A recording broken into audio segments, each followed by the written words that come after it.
Welcome to another SwiftUI review where I have a look at a project and give my suggestions of how to improve it and where some potential problems might arise from.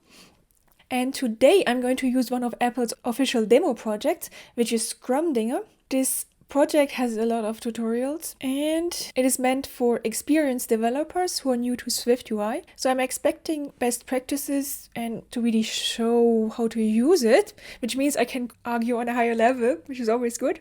First, if you haven't seen this project, I'm going to show you how it works and then we jump into code. So I just launched it, and the first time you launch it, you don't see anything. So we could actually show here an empty screen.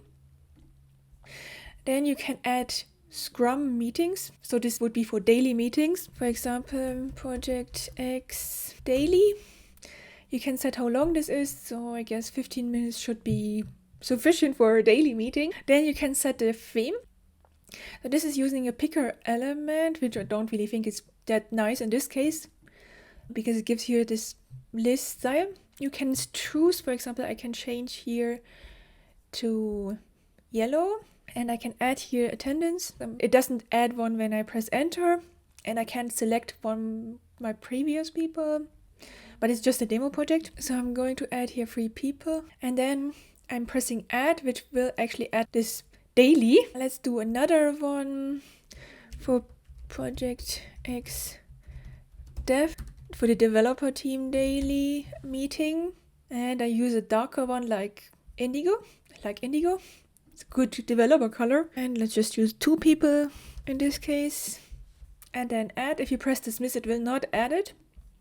It will persist all this data in with file manager. We have a look at this too. When it actually saves it, that's the interesting point of, because with SwiftUI you don't have app delegates or scene delegates, so we need to find a replacement. Then in the detail view we get the same information that I just entered.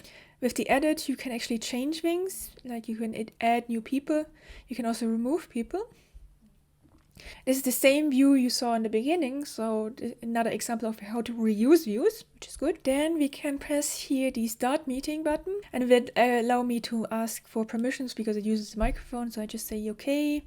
Then here we have our meeting summary, and you can also say you continue to the second person, and maybe I use the other project where I have less people. Okay, maybe I add more people. Okay, it did not add the last one. We have to figure out why it does not add the last one. It's because I need to press this plus button to actually add it. This is another UX question, but I think it's a little bit confusing. Anyways, so we have now 4 attendees, and I can check here starting this meeting, and we see that we go through all of the people and we see if we finish this meeting. In this case it makes sense because usually in a daily, if you have never been in a daily, everybody has to tell what they did in the last day. So basically it's just going round for everybody. So it makes sense to see, or did we finish everybody or did we forget somebody? So in this case it helps to make sure everybody gets his proper turn and that we stay in our time frame. Then when I go back and it's finished, it actually writes the transcript. Okay, this is a little bit weird because I did not set it. It's half German, half English because I was speaking in English, and I didn't change the device setting to go from German to English. Sometimes I'm really annoyed by this, that they don't per default do it in English, but that's another thing. Because every time I launch a new simulator, I have to set it back to English. Okay, so as you see, we have here quite a few screens, examples for lists. And in this case, it's more static list with multiple elements, or here the first screen. This is another list, so lots of list examples. We have here this navigation stack with multiple of these views together, and here a little sheet coming up. In this sheet we see a couple of examples for having a button, text fields, pickers and sliders. This is the picker. It doesn't look like it, but usually because SwiftUI, depending on where you put elements in which environment, like in the list, it usually adjusts the styling a little bit. You can also change this, so I guess this is good to explain for a demo project for introducing people to SwiftUI. Okay, now let's have a look at the code, and I will start with the main app file, which is the entrance of the application. Usually when I look at code, one of my criteria is that it's easy to read and understand. I prefer the easier solutions because then I also understand it better and might be finding problems easier. We can define here the scenes with window groups, you can have multiple types of windows. This is more interesting for macOS, which I like, but this is only for iOS. So maybe I shouldn't talk too much about macOS requirements. And there's quite a bit of code in here that is view related. We have here our main Scrums view, and there is a trailing closure. This I don't really like because so basically it's an action and I need to now read through this code, what it does to understand what action this is. It also is a little bit, the problem with SwiftUI, like here you have the view with this curly braces. So for me, this is like it looks more like a stack, like a V stack, and it's just hard to read. So at least if you use action or closures from one view to the other, don't use the shortcut, use the Scrums view. So I'm just going to use the same store.scrums. And instead of here pressing enter, then it would just replace the save action. I write a closure. So now I see, oh, this is the save action that we are executing. And then placing it in here. That makes it a little bit more readable. That I know, oh, there's an action that we are saving something here. You see here that the store has a function save. What this whole thing does, so it's going to save it, it throws an error, and I'm catching it in here. I have to add a task because this is an async function. This whole block looks to me like it's, why do I have to write all this code here? Why couldn't I just add it in the save function so I can just make this shorter here? The other thing is also the error. They are calling this error wrapper. We have a look at this a little bit later. And I'm going to use this error and place it in here as a state property. For me, it doesn't make sense to have the data, which is the Scrums and the view model. Here is an array of daily Scrums. For me, having the error stored also in this view model makes more sense because either you have is this part of a state of fetching the data or handling the saving and loading it from file. So I would prefer to have this error in here. Okay, let's do this to try to clean this up and make it easier in this view, in this main app. Yes, it's going to complain. I'm moving this over here and I have to remove the private because I need to use this error in my view. And I have to now use it published. And yeah, okay, so then we have to, because here I'm using this, I do the try catch block for the save action. So we have to look at save, and we also have a load function. So instead of I don't want to make this here a throwing function, so I'm removing this, which means I have to handle the error in here. So we use a do catch block and then set the to, now I have to remember how they did this, or just copy this code over here. So now I do set my error, and maybe I also should actually set the error to nil in the beginning in case you want to retry, although I didn't see any retry. Now I can simplify this whole thing because the error is not a catching, this is not a throwing function anymore, so it stopped also complaining. So we're just calling here this async function to save it. Then I need to also handle the load function. This is this one. I remove the throws to catch around my task. Okay, let's just copy what I had in the other one. I also set it to this error. The load function is only called in the beginning, so I'm not going to care about the error. And last here, they use a sheet to show the error. So this is now moved to the store. Okay, let's run. If I broke something too much, it's actually not loading, and also Xcode tells me the correct problem because why is this working? It should complain about this line. Okay, so now I have to set it to self. Try again, and we have the data. So I need to break it so we get a proper error message, but I have to break it in a correct way. So let's have a look at this load function. First, we get the file URL. So this is just from file manager default, as it's one file where everything is stored. And if you can't get the data from the file, we are returning an empty array. I was first confused by this, but it basically means the first time you launch, you don't have any files. So this is not an error, it's the way it is. So we're just returning an array. Then I am using here, then they're using JSON decoder to decode it and set it to the scrums. There's multiple situations where we could mess this up. And the file URL is not something that should usually go wrong. This one also, but we can modify something about the daily Scrum data to generate an error. So let's just rename something, titles, and then I launch again and get this nice error message which said the data couldn't be read because it is missing. Okay, so let's have a look at the error view. Is this intentional? So this text, it always shows an error has occurred. Then it uses the localized description of the error and the guidance. Let's just check again. What was the... Scrumdinger will load data and continue. Will load sample data and continue. Oh, it actually did load sample data and continue. Oh, this is a UX design decision. I am not going to discuss this too much. Kind of weird that do that. I'm talking too much about errors that nobody really wants to hear. The other thing I would prefer with errors, instead of a sheet, we can also use an alert. So we have is presented. They also have now one with error because it's part of an error, or just an item, which is the stores error wrapper. Here we have to use the alert. The one with item is the one that is deprecating anyway. I suppose I use the same one they had with the guidance. And then you can define an action and a destructive one. Okay, let's just see what happens if I do this. The new ones are better because then you don't have to work with this alert. So now when I load, you see this error message. Okay, I used too long descriptions. So this is the button name. I should have made this shorter. Okay, but it's just an example of you can use alerts instead of sheets. If you just go back to the sheets, because as you see, if you use a sheet, there's a lot of space that might not be necessary. But yeah, this is just one design decision. For a demo project, I guess the alert would have been better because they're already using sheets there.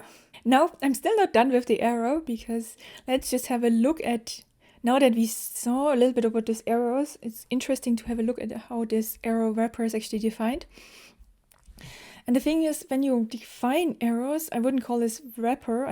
You don't see this. Usually you define your own error. For example, here's the Scrum store error or something. So and that would be an enum, define conforming to the error protocol. You can also make this identifiable, and then you can define the cases of, okay, now I need to remember. So something like file read error, this was a decode error with just the error, and then file save error with error. I would have preferred this because you just want to stick with the normal ones. Okay. That would have given you the opportunity to see how to make an enum identifiable. And you can, for example, just use string switch. Okay. The reason why it needs to be identifiable is for the sheets or the alerts. This is just a little bit more typical how to define errors instead of creating an error wrapper. I'm not going to use this now, but I guess you understand what I'm referring to. Okay, I think it's time now to go to the main part of this app. So if I go to the Scrums view, this is an example where they use a binding to pass data back and forth that is editable. In most cases, you would probably just pass the whole view model over. Then the other thing is they do the save and the scene in the Scrums view. You can also directly do the same, so reference the scene phase in the main app. The difference is for iOS, for the iPhone, there is not a difference. But if you want to use the on change of scene phase, so whenever the scene phase goes into inactive, which means the app goes into the background, when we close the app, then we do the save action, we save it to file. When you have the difference here is, in this case, if you're looking at if you have multiple scenes, like on split screen on the iPad, if you close one of these scenes, in the current implementation, the scene phase for this scene changes, and this on change is triggered, so it saves it if one scene goes down, if you close one of these windows. Whereas if I would move this part with the scene phase over to the main app, in split screen, it wouldn't call it, it only calls it when all of the windows go in the background. In this case, you would need to leave both of these Windows, the whole app, in order to trigger the save action. On the iPhone, you only have always one scene, so it doesn't really matter. Since it's working, I'm not going to change this. It's more for if you only have an iPhone app, it's more of a choice of how you want to work with it. In my case, for me, I probably would move it to the window group, to the main app, because there we do the loading and all this error handling. So that file is more responsible for saving and loading, instead of here where I build my views. So this is more the view where I show everything. So I would prefer to move it over. But again, it's just a matter of, can you understand what it's doing better?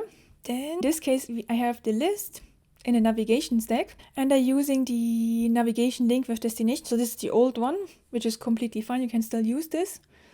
There's another link in the detail that goes then to the meeting view. And what I'm interested in here, this plus button, which opens the new Scrum sheet. The sheet is opened when you toggle this is presenting new Scrum view state property to true, which I do in this button. And as you see, they're also passing this property over to the new Scrum sheet. And here they're using a binding, so passing back and forth data is a good thing to know about. It's a good example. But in this case, you actually don't need to do this. And I checked and I didn't find any example where they use a dismiss action, which is actually very handy. So this is a property that is in the environment, dismiss var dismiss. They changed it from the previous presentation mode to dismiss, because this is just a bit easier. Then you can, instead of when you press here dismiss, this button, you just call and execute dismiss. So I don't need to use the state property. Just call here dismiss for both of these, which then saves me from passing this one binding property. So I just need to remove this wherever the initializer is used. Also here. And as you see, it also passes the whole array to the new Scrum sheet view with the binding. You could instead also pass the view model and then add functions in the view model where you can create new Scrums. That's another thing to do. Okay, let's test this. I open this and now I still can close it. For me, this environment where you dismiss is just so handy that I don't really want to pass more properties around that I need to. Dismiss works for all of the presentation views like sheets and popovers. Okay, you don't need to really use it for popovers. But full screen cover, for example. And it also works when you want to, in a navigation stack, if you're in a detail view and you want to go back programmatically, you can also call dismiss and then it will go back one step. Let's just have a look if they did this somewhere. Maybe they did this here in the detail view. In the meeting view. Okay, I'm not sure if I can find something like this, but knowing about this dismiss action is quite handy. One thing that I don't really like about this project navigation is that they only have two main folders, which is models and views. The models is okay because it's not so many files, but the views, it's getting out of hand. And usually I prefer, as soon as there's more than 7 files in the folder, it's really hard because you can't skim through them. 7 seems to be one of the magic numbers. That is how many things you can keep in your mind at once. And we are clearly here more than 7. So for example, you could have at least a meeting one. This is the last screen. Where is it? Yeah, this one, because it uses here meeting header view, meeting timer view, and footer view. So all of them can go over there. And I think speaker arc also belongs there. Then we have stuff that belongs to the edit. So here you see it already uses the theme picker. And actually it has, here there's Scrum's progress view. This also belongs to the meeting. So I guess this is another thing with the namings. Is it, because for me, with the names, it looks more like it belongs to the first view, starting with Scrums, whereas it actually is a meeting progress view style. So we could rename this here to meeting progress view. Otherwise I get confused. Okay, it doesn't want to do it right now because I did so many changes. Execute. Renaming this. I often find myself renaming things quite a lot. Don't forget to rename the preview. Okay, I was in the new Scrums view. So this has here a detail edit view too. So this is Scrum Edit, new Scrum Sheet View, the theme picker, the theme view. This is the one where you select the color. And I need to clean the build folder because my preview is giving me crap. Starting Xcode. Okay. This, yeah. Theme view, theme picker. This is the picker and the editor. It looks very different because in a list the styling is quite different, especially with I think you need to have a list environment and a, yeah, so see, this is more like it used to be. And the editor, and it's disabled because it's not in navigation view or navigation stack. Okay, this is more the way it is displayed in the main app, so I'm just going to add all of this. Otherwise, working with the preview doesn't really make sense because then I don't really see how it looks like if it's not in the right environment. So sometimes I end up adding all these navigation stacks to all the previews. But what should I say? If I see what I see, I'm going to do it. Okay, let's go for all of these. This is a label style, and then simply setting it in the different order. Usually have the icon first. Now I need to find out where they use this. So I used the search just to check if it belongs to one place or not. This is how they did the opposite here, switching it up. They used in the card view down here. The card view, yeah, one of the problems with the previews is that they changed it so much. And it used to be that when you set a preview layout to fixed, it only shows a small area. And this doesn't do anything, as you see, it just scratches for all the area. So in the save area, we're going to, instead of preview fixed, use a normal frame. So this is more one of these cells that you see in the app. I need to undo my arrow. Okay, so you see this card view is used in my Scrum's list. It's one of the cells. Here they set the background directly. If you do this in lists, it's a little bit different. It's just one detail, because you can now use the list row background to set the background color here. In order to work with the previews better, in this case, we might also do the same as I explained you before. I just use the list, then I don't actually have to do this here with the frame. The background doesn't work because it doesn't fill out, so we need to also use the list background to scrum.theme.main color. And now it looks like the same way I used it actually in the app. And for this kind of previews, it's always a good idea to actually have multiple versions, because you see here they actually used white, a different foreground color for this. If I use here this indigo color, and I can use another one. I don't really know why they use a static var here. Let's just check, because this is already a static let and it just accesses it one time. Okay, I'm going to use another of these daily scrums, and I just want to use indigo as the theme because I want to have one of the darker ones. So in my list, I add another one for one and then indigo. So now we have a nice 2 examples in the preview. I could have just used all of them, I guess, but it was just one example to make sure you always are able to actually test easily if it's readable. It also helps if you do these color scheme variations. Because as you see, we are setting here white and black, and we're sticking with them because it doesn't make sense to invert it. In this case, like the background, we would lose the contrast.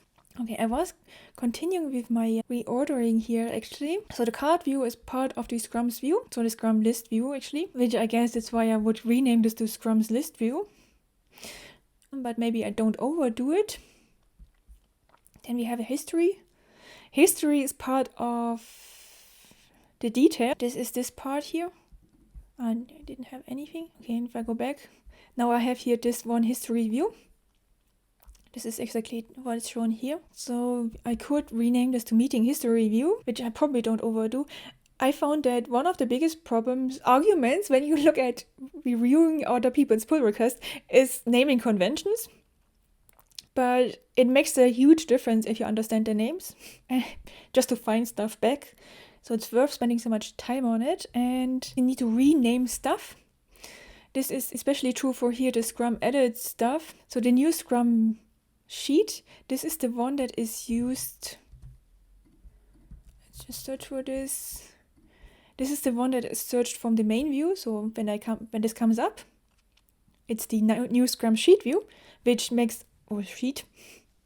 I always add view at the end when it is a view, but you don't have to, that's just a convention.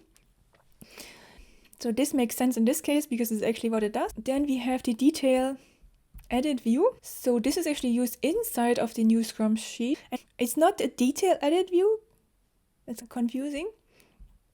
If I go to the detail view, it is used, this is the one that when I press here, this is used in the detail when I press on this edit button, then the sheet comes up.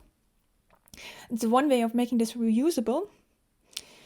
But I think they didn't go through with the correct naming.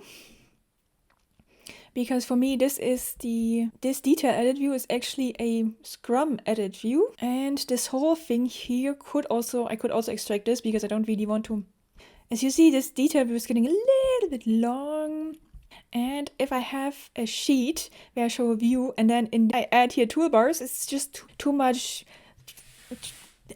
nesting. So I would actually like to also extract this. Okay, let's do this one by one. First, I go to the detail edit view because I said this doesn't really make sense.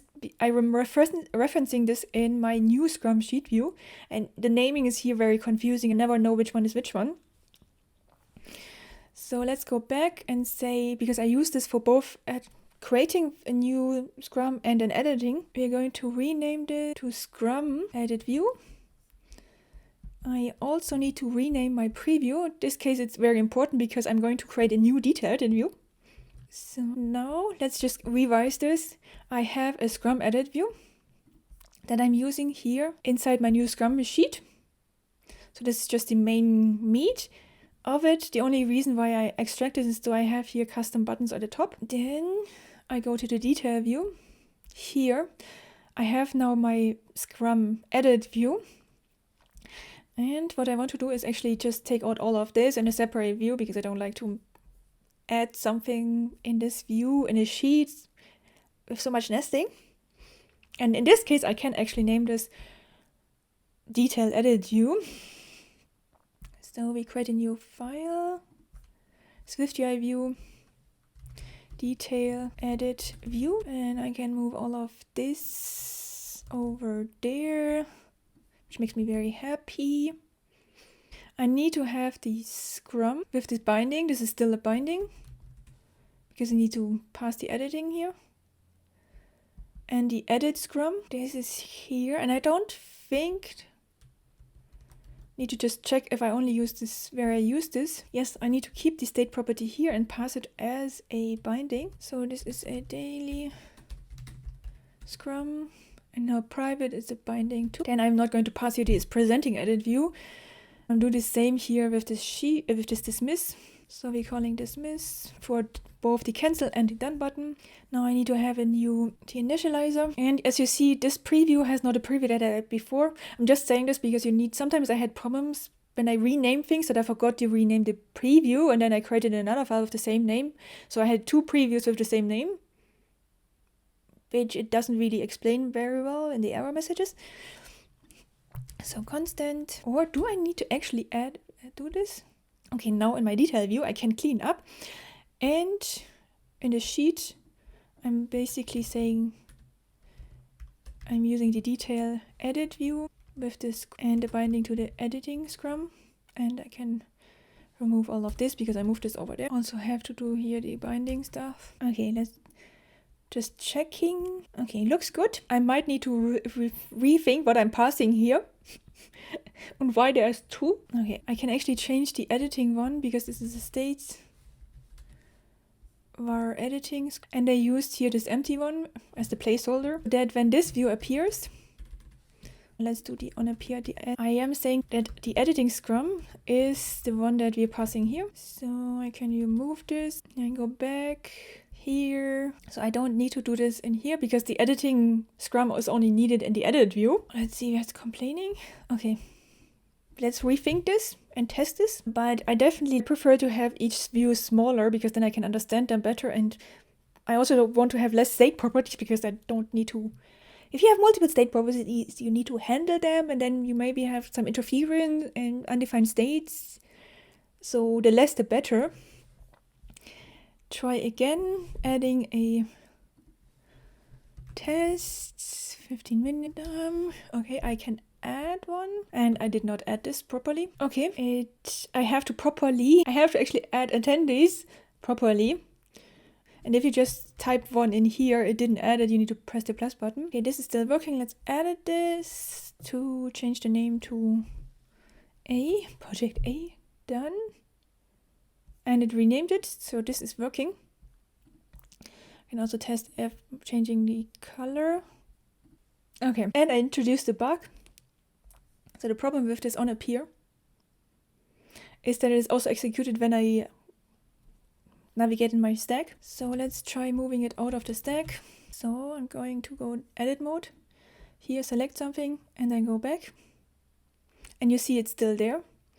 Because before I added to the Scrum edit view. And if you navigate here, press, and then go back, this one reappears. So this on appear is executed again, and then I reset to the initial values. So moving this one into the navigation stack fixed my bug. The thing with this extracting it out into logic parts is really, as you see, I'm struggling to reorganize the code at this point because the logic is already so interlinked. And the earlier you do this, the better, because it's just getting more and more complicated. So really I usually take more time. It's not really that fun. I usually take more time to rethink, is this a logical part, a view that makes sense in itself, as isolated as it can be and singular as it can be. Does the naming make sense? Does it make sense what it does? And also, does it give me enough information of seeing the difference to the other views? Like in this case, I have one Scrum edit view. That's the main meat of editing or creating. I have one that is a new Scrum sheet. And I have a detail edit view. So this is the view that is shown in the detail view. But as you can imagine, the project is rather small right now. The later you do this refactoring, the harder it gets. So regularly thinking about it is quite a good idea. And helping, if you have your multiple subviews, that's also good. Okay, let's just go through the last ones. I have the Scrum's view. This is on the top level, so I might as well leave it on the top level for my views. I have the card view that is also used in this.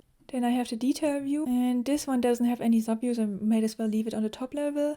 Then I have an arrow view. This is the one that is shown.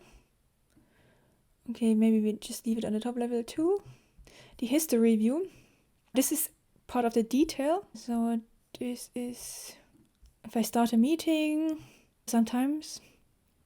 The reason you don't see my previous data is because I always press here stop or cancel project. And that means it doesn't go through the normal app lifecycle, which means it's not really saving the data. So if you're wondering why it doesn't save it sometimes, this is not a problem that we included. It's just because you're pressing here stop all the time instead of dismissing it. So in this case, it would actually save it. Okay, now I have here this history view. So it's basically part of the detail. And this is more a styling view. Okay, let's just create a helper or style guide view or whatever you want. If I add more views, I probably start to create a lot of groups. This is very different to UIKit, where you tend to write long view controllers or views. It's actually not desirable to write long ones, but they're usually much longer than SwiftUI views. And I think this is one of the big problems people have when they switch over to really write such a small, tiny view. And then here really extracting more and going into even have the tiniest subviews. This has a lot of advantages. One of them is you understand it better. Because if I only see this, I'm like, okay, I only need to concentrate on this. There's no other distractions. Or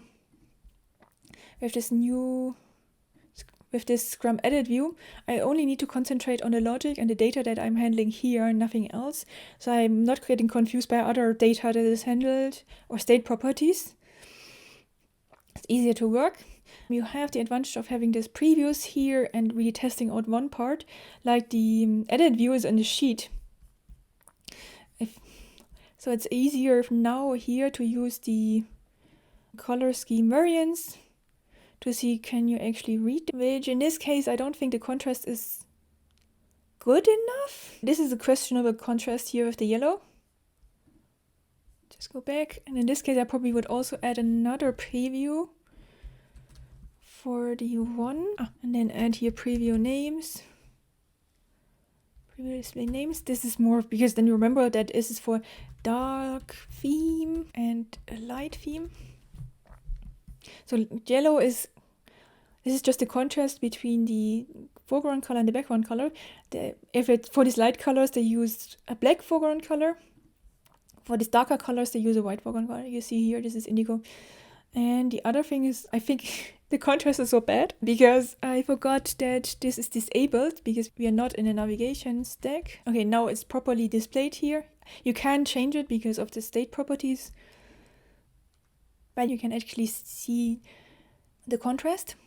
And that's the main point with previews, to see if your layout works, if your colors work. I'm just going to also add it here. Colors, contrast, taking advantage of orientation variants, dynamic type variants. Okay, now here this looks a little bit odd. Why is this yellow so big? Here you could scale down the color blob smaller, so it would actually fit on the same line. Here, for example. Okay. Here, this could still fit on the same line if they wouldn't have set a fixed frame for the color. I'm guessing they did this. So now I need to just find out. So I use the selectable preview. This doesn't work because we're in the form. So it's the first section. I like to leave in empty spaces, empty lines, so I see which blobs. So this is the first section. We have a slider and the theme picker. Then I need to go in the... okay, so they used maximum width. Okay, I take it back. I could fix this. I mean, they actually should do this in the default styling here, and this dot label is hidden. I just need to say here it's empty, and then add, and then give it a higher layout priority of 1. Let's see if this does anything. Now I should have actually remembered if it works or not, but I think it does. So the idea is, this is more layout issues. You see it actually here working. Maybe... Yes. So what I did, a little excursion into layout priority. So when it usually lays it out, every time it has a stack, each stack, it has in this case 2 views, and it needs to decide how much space it gives each of them. So in the first iteration, it offers half of the space to each of the views. Because of this yellow or this color background, they use a flexible frame of maximum. It always wants to have all the space it is offered, so it always takes half the space. Even though the text inside does not need so much space. And then what I did now is I said, instead of offering half to both of them in the beginning, prioritize the layout priorities, the theme text here. So offer first this one, the whole available space. So that's why the theme now gets always more space. It's a conservative view, so it only takes the space it needs to fill out, to show its text. That's why you see, the theme has the full width it needs, and then the rest is going to the layout priorities with lower ratings, like the color blob.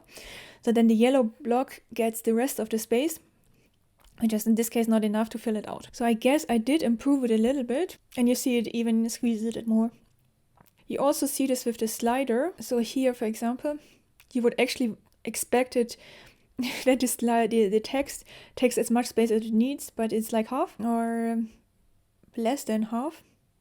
In this case, because it just says the text view gets half the space, and it says, okay, I can't fit in 1 line, I have to fit in 2 lines, and this is the space I would need to fit on 2 lines minimum.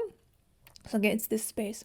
Okay, maybe I should stop optimizing default views from SwiftUI, but they could improve it like this for sure. Okay, let's just wrap this up before I get too carried away for everything. So the main parts I worked on is here the main app file to make this more readable and put things in the files they belong to, which was for me the error message in the store where it actually generates the errors, so that here I have less code to think about and it's easier to understand.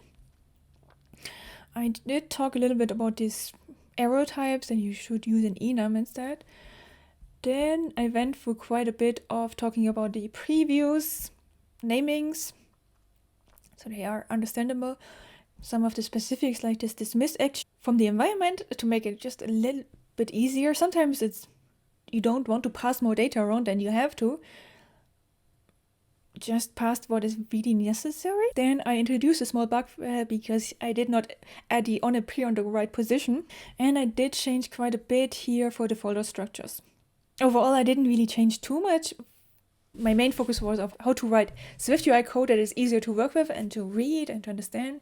What are the things that I usually optimize for, like namings and understanding what's happening where.